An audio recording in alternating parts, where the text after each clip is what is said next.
रानी लक्ष्मीबाई का जन्म 19 नवंबर 1835 को काशी के पुण्य व पवित्र क्षेत्र असीघाट वाराणसी में हुआ था। इनके पिता का नाम मोरोपंत तांबे और माता का नाम भागीरथी बाई था। इनका बचपन का नाम मणिकर्णिका रखा गया, परंतु प्यार से मणिकर्णिका को मनु पुकारा जाता था। मनु की अवस्था अभी 4-5 वर्ष ही थी कि उसकी मां का देहांत हो गया। पिता मोरोपंत तांबे एक साधारण ब्राह्मण और अंतिम पेशवा बाजीराव द्वितीय के सेवक थे। माता भागीरथी बाई सुशील, चतुर और रूपवती महिला थीं। अपनी मां की मृत्यु हो जाने पर वह पिता के साथ बिठूर आ गई थीं। यहीं पर उन्होंने मल्ल विद्या, घुड़सवारी और शस्त्र विद्याएं सीखीं। चूंकि घर में मनु की देखभाल के लिए कोई नहीं था, इसलिए उनके पिता मोरोपंत मनु को अपने साथ बाजीराव के दरबार में ले जाते थे, जहां चंचल एवं सुंदर मनु ने सबका मन मोह लिया था। बाजीराव मनु को प्यार से छबीली बुलाने थे। पेशवा बाजीराव के बच्चों को पढ़ाने के लिए शिक्षक आते थे। मनु भी उन्हीं बच्चों के साथ पढ़ने लगी।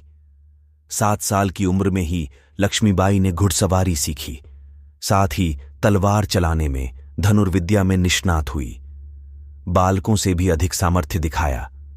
बचपन में लक्ष्मीबाई ने अपने पिता से कुछ पौराणिक वीर गाथाएं सुनी। वीरों के लक्षणों व उदात्त गुणों को उसने अपने हृदय में संजोया। इस प्रकार मनु अल्प वय में ही अस्त्र शस्त्र चलाने में पारंगत हो गई। अस्त्र शस्त्र चलाना एवं घुड़सवारी करना मनु के प्रिय खेल थे। विवाह समय बीता, मनु विवाह योग्य हो गई। इनका विवाह सन 1842 में झांसी के राजा गंगाधर राव निवालकर के साथ बड़े ही धूमधाम से संपन्न हुआ। विवाह के बाद इनका नाम लक्ष्मीबाई रखा गया। इस प्रकार काशी की कन्या मनु झांसी की रानी लक्ष्मीबाई बन गई। 1851 में उन्हें पुत्र रत्न की प्राप्ति हुई, किंतु 1853 तक उनके पुत्र एवं पति दोनों का देहावसान हो गया।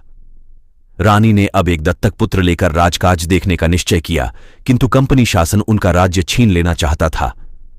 रानी ने जितने दिन भी शासन किया, वे अत्यधिक सूझबूझ के साथ प्रजा के लिए कल्याण कार्य करती रहीं, इसलिए वे अपनी प्रजा की स्नेहभाजन बन गई थीं। रानी बनकर लक्ष्मीबाई को पर्दे में रहना पड़ता था। स्वच्छंद विचारों वाली रानी को यह रास नहीं आया। उन्होंने कदिले के अंदर ही एक व्यायामशाला बनवाई और शस्त्रादि चलाने तथा घुड़सवारी हेतु आवश्यक प्रबंध किए। उन्होंने स्त्रियों की एक सेना भी तैयार की। राजा गंगाधर राव अपनी पत्नी की योग्यता से बहुत प्रसन्न थे। विपत्तियां सन 1851 में रानी लक्ष्मीबाई ने एक पुत्र को जन्म दिया। संपूर्ण झांसी आनंदित हो उठा एवं उत्सव मनाया गया, किंतु यह आनंद अल्पकालिक ही था। कुछ ही महीने बाद बालक गंभीर रूप से बीमार हुआ और 4 महीने की आयु में ही उसकी मृत्यु हो गई। झांसी शोक के सागर में डूब गई। सन 1873 में राजा गंगाधर राव का स्वास्थ्य बहुत बिगड़ने पर दरबारियों ने उन्हें पुत्र गोद लेने की। अपने ही परिवार के 5 वर्ष के एक बालक को उन्होंने गोद लिया और उसे अपना दत्तक पुत्र बनाया। इस बालक का नाम दामोदर राव रखा गया। पुत्र गोद लेने के बाद राजा गंगाधर राव की दूसरे ही दिन 21 नवंबर 1853 में मृत्यु हो गई। दयालु स्वभाव रानी अत्यंत दयालु भी थीं। एक दिन जब कुलदेवी महालक्ष्मी की पूजा करके लौट रही थीं, कुछ निर्धन लोगों ने उन्हें घेर लिया। उन्हें देखकर महारानी का हृदय द्रवित हो उठा। उन्होंने नगर में घोषणा करवा दी कि एक निश्चित दिन गरीबों में वस्त्रादि का वितरण कराया जाए।